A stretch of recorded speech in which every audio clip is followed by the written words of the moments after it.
നമസ്തേ മാഷെ. നമസ്കാരം.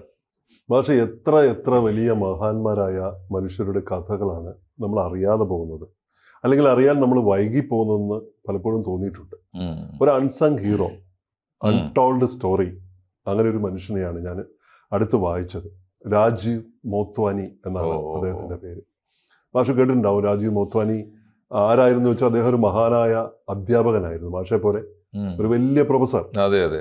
സിലിക്കൺ വാലിയിൽ അടക്കം സ്റ്റാൻഫോർഡിലെ വലിയ പ്രൊഫസറായിരുന്നു. ആ സിലിക്കൺ വാലിയിലുള്ള നൂറുകണക്കിന് ആൾക്കറിയാം. ഏതാണ്ട് അദ്ദേഹം 200ഓളം ചെറിയ സംരംഭങ്ങൾക്ക്, പിന്നീട് വലിയ സംരംഭങ്ങൾക്ക് ബുദ്ധിയും അദ്ദേഹത്തിൻ്റെ ശേഷിയും അദ്ദേഹത്തിൻ്റെ സഹായങ്ങളും സാമ്പത്തിക സഹായങ്ങളും എല്ലാവിധത്തിലുള്ള അഡ്വൈസും കൊടുത്തിട്ട് അതിനെ വളർത്തി വലുതാക്കിയ വലിയൊരു മനുഷ്യൻ. അപ്പം അദ്ദേഹം വളർത്തി വലുതാക്കിയ ഒരു വലിയ കമ്പനിയെക്കുറിച്ച് പറഞ്ഞാൽ ലാറി പേജും സെർഗോ ബ്രിന്നിന്റെയും അധ്യാപകരായിരുന്നതാ. ലാറി പേജിന്റെ കമ്പനി ആണെന്ന് അറിയാലോ, ഗൂഗിളിന്റെ സ്ഥാപകരിൽ ഒരാൾ. അപ്പൊ അതിന്റെ അർത്ഥം എന്താണെന്ന് വെച്ചാൽ, ഇതിനകത്ത് ഞാനും അറിയാൻ വൈകിപ്പോയ ഒരു ഇന്ത്യയുടെ ഒരു അഭിമാന പുത്രനാണ്. അപ്പോൾ അത്ഭുതം തോന്നിയൊരു കാര്യം എന്താണെന്ന് വെച്ചാൽ, ഇന്നിപ്പോ ലോകത്തോളം വളർന്ന് പന്തലിച്ച് നിൽക്കുന്ന ഗൂഗിളിന്റെ തലപ്പത്തൊരു ഇന്ത്യക്കാരനാണ്. എന്നാൽ അതിന് ആദ്യത്തെ ശിലയിട്ട സ്ഥാപകരുടെ കൂട്ടത്തിലും DNA ഗൂഗിൾ എന്ന് അദ്ദേഹത്തെ വിശേഷിപ്പിക്കുന്നത് അല്ലാത്ത കറക്റ്റാണ്. അതിൽ ജനിതക ജാതകം. അതിന് കാരണമുണ്ട്. ഞാൻ നോക്കുമ്പോൾ ഇതിന് ഈ ഗൂഗിളിന്റെ അടിസ്ഥാന ജനിതകം എന്ന് പറയുന്നത് 2 അൽഗോരിതമാണ്. അത് നിർമ്മിച്ചത് ഇദ്ദേഹമാണ്. അതാണ് അദ്ദേഹത്തിന്റെ പ്രശ്നം. കാരണം ഗൂഗിള് ഇതാണല്ലോ സോഫ്റ്റ്വെയറിന്റെ ലോകം എന്ന് പറഞ്ഞാൽ അതിന്റെ അൽഗോരിതം നിർമ്മിക്കുക, അതാണല്ലോ അതിന്റെ ന്യൂക്ലിയസ്. അത് നിർമ്മിച്ചു എന്നുള്ളതാണ്. അതുകൊണ്ടാണ് അദ്ദേഹത്തിന്റെ അദ്ദേഹത്തെക്കുറിച്ച് പറയുന്ന ഒരു വാക്കുണ്ട്, ഈ ലാറി പേജ് പറയുന്ന ഒരു വാക്കുണ്ട്. ലോകത്തിലെ ഏത് വലിയ ഇത്തരത്തിലുള്ള ടെക്നോളജി ബേസ് ആയിട്ടുള്ള, പ്രത്യേകിച്ച് സിലിക്കൺ വാലി എന്നുള്ള ഏതെങ്കിലും കമ്പനികൾ ഉണ്ടെങ്കിൽ അതിൽ രാജീവ് മോത്വാനിയുടെ ഒരു കണികയുണ്ടാവും. ആശയത്തിന്റെ കണിക. അത് പറയുമ്പോൾ തന്നെ ആ 2 ശിഷ്യന്മാരുടെയും കണ്ണ് നിറയുന്നുണ്ട്. കാരണം ഒരു ദുരന്തം കൂടിയായിരുന്നു ആ ജീവിതം. മോത്വാനിയുടെ ജീവിതം 47-ാം വയസ്സിൽ നീന്തൽക്കുളത്തിൽ അപകടം വന്ന് മരിച്ചു. എന്താ മാഷെ അങ്ങനെ? നമ്മളെ തൊട്ടു മുമ്പ് സുബീൻ ഗാർഗ് എന്ന് പറഞ്ഞ അസമീസ് ഗായകൻ ഇതേപോലെ അമേരിക്കയിലെ സാൻ ഫ്രാൻസിസ്കോയിലെ ഒരു നീന്തൽക്കുളത്തിലാണ് മരിച്ചു പോയത് അല്ലേ? അത് ശരി. ഏതാണ്ട് ഇതേ പ്രായം, 47 വയസ്സിലാണ് അദ്ദേഹം മരിക്കുന്നത്. അതെ അതെ. എനിക്ക് തോന്നിയിട്ടുള്ളത് പലപ്പോഴും ഈ ഗന്ധർവന്മാരൊന്നും 50 കടക്കാറില്ല എന്നൊരു ചൊല്ലുണ്ട് പൊതുവെ. ഇപ്പോൾ മലയാള സിനിമയിൽ ഒരുപാട് പേരെ എടുത്തു നോക്കൂ. റോബിൻജിക്ക് അറിയാലോ, പത്മരാജൻ തൊട്ട് എൻ്റെ കുഞ്ഞാപ്പൂ വരെയുള്ളവരൊക്കെ എടുത്തു. ഒരുപാട് പേര്. എത്രയോ പേര് ഇപ്പൊ ഈ എടപ്പള്ളി, രാജലക്ഷ്മി, എഴുത്തുകാരുടെ ഒക്കെ കണക്കെടുത്താൽ ലോകത്തിൽ ഒരുപാട് പേരുണ്ട്. ഈ വമ്പന്മാരൊന്നും ഒരു നിശ്ചിത പ്രായത്തിനപ്പുറം പോയിട്ടില്ല. അതെ. അഷ ജഡേജയോടൊപ്പമാണ് അദ്ദേഹം. അഷ ജഡേജ എനിക്ക് തോന്നുന്നു അതൊരു പ്രണയകഥ കൂടിയാണ് കേട്ടോ. എനിക്ക് തോന്നുന്നു ഒരു ഗംഭീരമായ ഒരു സിനിമാറ്റിക് ആയിട്ടുള്ള ലൈഫാണ്. ഭയങ്കര ദൃശ്യസാധ്യതയുള്ള ഒരു സാധനമാണ്. ഇപ്പൊ റോബിൻജിക്കൊക്കെ ആലോചിക്കാവുന്ന ഒരു സാധനമാണ് അത്. അദ്ദേഹം ആകെ 47 വയസ്സ് വരെ ജീവിച്ചുള്ളൂ. സിലിക്കൺ വാലി ജന്മന അപാരമായ ബ്രില്യൻസ് അങ്ങനെ ഉണ്ടായിരുന്ന ഒരാളാണ്. വേറൊരു കൗതുകം നിറഞ്ഞ കാര്യം എപ്പോഴെങ്കിലും റോബിൻജി ശ്രദ്ധിച്ചിട്ടുണ്ടോ? ഇദ്ദേഹത്തിന്റെ ചരിത്രത്തിൽ ഇന്നത്തെ ഇന്ത്യൻ രാഷ്ട്രീയത്തിൽ ഏറ്റവും പ്രാധാന്യമുള്ള ഒരു സാധനമുണ്ട്. അദ്ദേഹം കാശ്മീരിയാണ്. കാശ്മീരിലാണ് ജനിച്ചത്. അപ്പൊ കാശ്മീരിൽ നിന്ന് ജനിച്ചിട്ട് ബുദ്ധിമാനായിരുന്നത് കൊണ്ട് അദ്ദേഹം കാൺപൂർ IIT-യിൽ പഠിക്കുന്നു. അവിടുന്ന് റാങ്കോട് കൂടി ജയിക്കുന്നു. കാൺപൂർ IIT-യിൽ നിന്നാണ് പിന്നെ ഉപരിപഠനത്തിന് അദ്ദേഹം കാലിഫോർണിയ യൂണിവേഴ്സിറ്റിയിൽ വരുന്നത്, അമേരിക്കയിൽ എത്തുന്നത്. അതേ കാലത്ത് തന്നെ ഗുജറാത്തിൽ നിന്ന് മിടുക്കിയായ കുട്ടിയാണ് അഷ. എന്നാണ് ആശ എന്നാണോ ASH? അവരുടെ ഭാഷയിൽ അഷ ആണെന്ന് തോന്നുന്നു. അഷ ജഡേജ. അവരും ഇതേമാതിരി ആ സമയത്ത് അമേരിക്കയിൽ എത്തുന്നു. പിന്നെ അവർ കണ്ടുമുട്ടുന്നു. അപ്പോൾ അഷ ഒരിക്കൽ ഈ പറഞ്ഞതായിട്ട് അവരുടെ ഒരു സ്റ്റോറിയിൽ, സബ് സ്റ്റോറിയിൽ ഞാൻ വായിച്ചു. അവർ പറയുന്നത്, എനിക്ക് അവൻ്റെ ബുദ്ധിയൊന്നും അല്ല വേണ്ടിയിരുന്നത്, അവൻ നന്നായി ഗിറ്റാർ വായിക്കുമായിരുന്നു.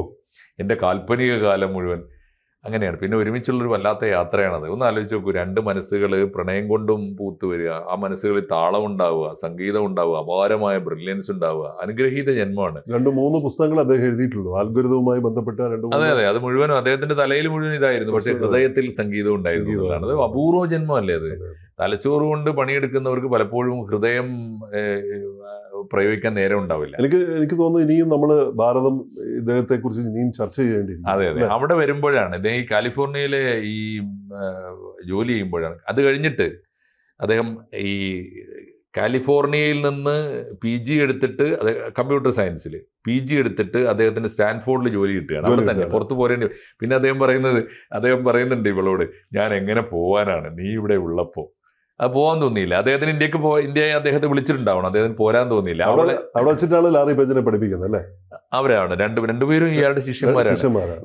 അവിടെ നിന്നാണ് 90 അദ്ദേഹം കല്യാണം കഴിക്കുന്നത് 90 വിവാഹം ചെയ്യാണ് അവർ തമ്മിൽ. പിന്നെ ഒരുമിച്ച് ഒരു മഹാസമുദ്രം പോലെ ജീവിക്കുകയാണ്, ആർത്തലച്ച് ജീവിക്കുകയാണ്.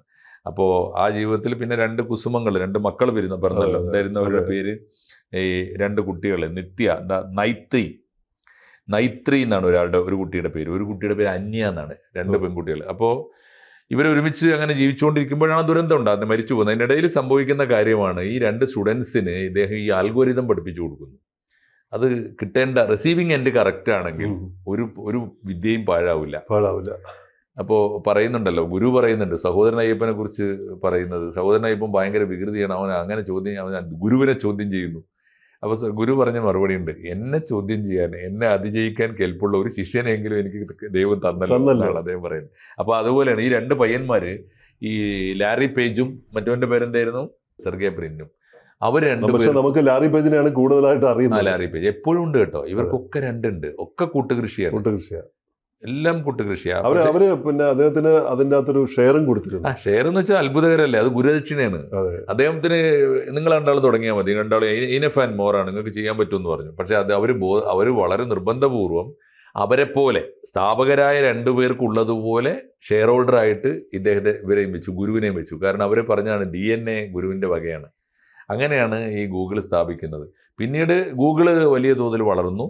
ഗൂഗിളിന്റെ സ്ഥാപക പങ്കാളികളിൽ ഷെയർ ഹോൾഡറായിട്ട് ഇപ്പോഴും ഇദ്ദേഹത്തിന്റെ പേര്. അപ്പം യഥാർത്ഥത്തിൽ മാഷെ ആലോചിച്ച് നോക്കൂ, അതെ, നമ്മുടെ സുന്ദർ പിച്ചൈക്ക് മുമ്പ് ഗൂഗിളിന്റെ തലപ്പത്ത് CEO ആയിട്ടിരിക്കുന്ന സുന്ദർ പിച്ചൈക്ക് എത്രയോ മുമ്പ് ഗൂഗിളിന്റെ DNA ആയിട്ടൊരു ഇന്ത്യക്കാരനായിരുന്നു എന്ന് പറയുമ്പോൾ ആയിരുന്നു. മാത്രമല്ല അറിയാം, അത് ഇല്ലാത്ത കാലത്ത് അങ്ങനെ ഒരു ആശയം കൊടുക്കുന്നതാണ് ഏറ്റവും വലുത്. ബീജാപാപം, ബീജം തന്നെ അദ്ദേഹത്തിൻ്റെതാണ് പൂർണ്ണമായിട്ട്. അതുകൊണ്ടാണ് DNA എന്ന് പറയുന്നത്. അപ്പോൾ അതാണ് സ്ഥിതി. അത് കഴിഞ്ഞിട്ട് അദ്ദേഹം ചെയ്ത കാര്യം എന്താണെന്ന് വെച്ചാൽ, അദ്ദേഹം ചെയ്തത് ഇതുപോലെ അതുപോലെ തന്നെ AI, നമ്മൾ ഇദ്ദേഹത്തെക്കുറിച്ച് പറയുന്ന ഒരു പ്രധാനപ്പെട്ട കാര്യം അതാണ്.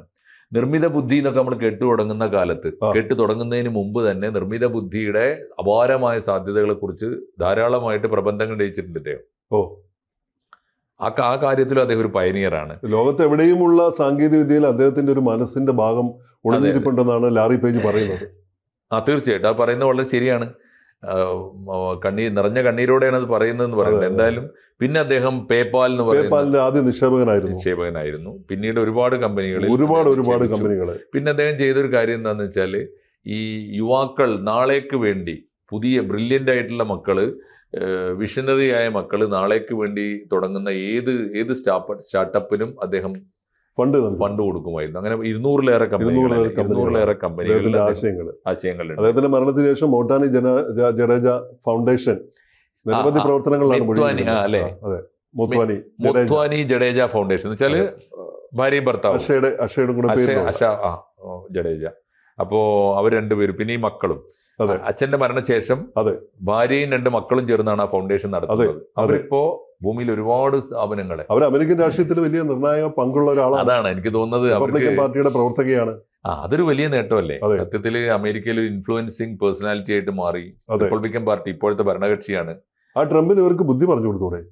അതെ, ഇനിയിപ്പോൾ അവരെന്ത് ചെയ്യുന്നില്ല. അവർ പറയുന്നത് ഞാനൊരു കൊറിഡോർ ആണെന്ന് അവർ പറയുന്നുണ്ട്. ഞാൻ ഇന്ത്യക്കും അമേരിക്കക്കും ഇടയിൽ ഒരു ഒന്നാമത് ഒരു കാര്യം ആലോചിച്ച് നോക്കൂ, അവർക്ക് അമേരിക്കയിൽ തിരിച്ചു പോരാൻ പറ്റില്ല.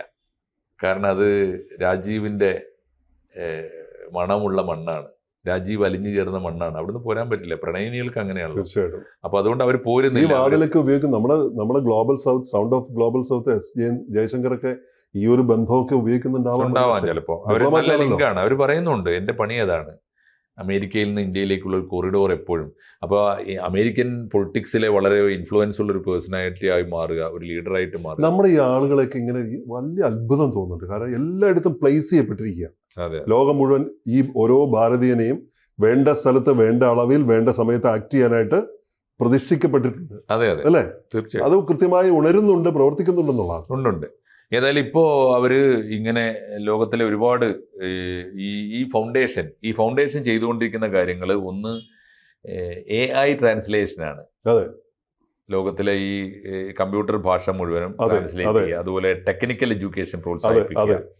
അതുപോലെ ഈ വേറൊരു പ്രത്യേകത ലോകത്തിലെ എല്ലാ ഭാഷകളിൽ നിന്നും ഇന്ത്യൻ ഭാഷകളിലേക്ക് പുസ്തകങ്ങൾ ട്രാൻസ്ലേറ്റ് ചെയ്യുക. ഇതൊക്കെയാണ് അത് അങ്ങനെയുള്ള വലിയ അപ്പൊ ദൗത്യങ്ങളാണ് അവർ അതിനൊക്കെ ചെയ്യുന്നത്. രാജീവായിരുന്നു തുടക്കത്തിൽ പ്രവർത്തിച്ചിരുന്നതെന്ന് അറിയുമ്പോൾ ഉണ്ടാവുന്ന തീർച്ചയായും നമ്മളിന്ന് ജെമിനായി pioneer ആണ്. ഉപയോഗിക്കുമ്പോൾ ഒരു ഇന്ത്യക്കാരന്റെ കയ്യൊപ്പ് അതിലുണ്ട് എന്ന് പറയുമ്പോൾ ആശയത്തിന്റെ കണിക മാത്രമല്ല, ആശയത്തിന്റെ സിംഹഭാഗവും ഉണ്ട് എന്ന് അറിയുമ്പോൾ ഉണ്ടാവുന്ന സ്മരിക്കേണ്ടതാണ് നമ്മൾ. തീർച്ചയായിട്ടും സ്മരിക്കേണ്ടതാണെന്ന് മാത്രമല്ല, ഇപ്പൊ ഞാൻ വളരെ വൈകിയാണ് അദ്ദേഹത്തെ അറിയുന്നത്. ഞാനിപ്പോ നമ്മള് സുന്ദർ പിച്ചെ, സത്യം നദല്ല എന്നൊക്കെ പറഞ്ഞുകൊണ്ടിരുന്ന കാലത്ത് ഇദ്ദേഹത്തെ അറിഞ്ഞിട്ടില്ല, വൈകിയാണ് അറിയുന്നത്. അപ്പോൾ എന്നോ നമ്മൾ സ്മരിക്കേണ്ടിയിരിക്കുന്ന, എന്നും ഇന്ത്യൻ മനസ്സിൽ ഒരു റോൾ മോഡലായി പതിയേണ്ട, പ്രത്യേകിച്ച് പുതിയ ടെക്കികളുടെ കാലത്ത് പുതിയ സാങ്കേതിക വിദ്യ പഠിക്കാൻ പോകുന്ന ഏതൊരാൾക്കും ആദ്യം മനസ്സിൽ വരേണ്ട പേരാണ് രാജീവ് മോധ്വാനിയുടെ പേര്. അത് കാശ്മീരിൽ പിറന്ന് കാൺപൂരിൽ പഠിച്ച് അമേരിക്കയിലെത്തി, അവിടെ പഠിച്ച് വിദഗ്ധനായി, അവിടെ തന്നെ പ്രൊഫസറായി, അവിടെ തന്നെ കല്യാണം കഴിച്ച് മഹാന്മാരായ ഒരുപാട് മനുഷ്യരെ പഠിപ്പിച്ചിട്ട് അമേരിക്കക്ക് വലിയ മുതൽക്കൂട്ടുണ്ടാക്കി. അത് സമ്പത്തുണ്ടാക്കി. കഴിഞ്ഞിട്ട് ഈ പറഞ്ഞ പ്രിയപ്പെട്ട ഭാര്യയെയും മക്കളെയും അവിടെ നിക്ഷേപമായിട്ട് സ്വീകരിച്ചിട്ട് കൊടുത്തിട്ട് അദ്ദേഹം പരലോകം പോയി. ആ മക്കളിപ്പോൾ അമേരിക്കൻ രാഷ്ട്രീയത്തിൽ ഉൾപ്പെടെയുള്ള ഏറ്റവും വലിയ സ്വാധീനം ചെലുത്തുന്ന സാന്നിധ്യങ്ങളായി മാറുന്നു. എന്തായാലും ഈ മഹാഗുരുവിന്, ഈ വലിയ ടെക്നോ ഗുരുവിന്, നമ്മൾ വൈകി അറിഞ്ഞ ഈ ഗുരുവിന് നമുക്ക് തീർച്ചയായിട്ടും പ്രണാമങ്ങൾ അർപ്പിക്കാം. എല്ലാവരും അദ്ദേഹത്തെ ഓർപ്പിക്കട്ടെ, അറിയട്ടെ. കൂടുതൽ വാർത്തകളും വിശേഷങ്ങളും നിങ്ങളിലേക്ക് എത്താൻ ABC മലയാളം സബ്സ്ക്രൈബ് ചെയ്യുക, ബെൽബട്ടനും അമർത്തുക.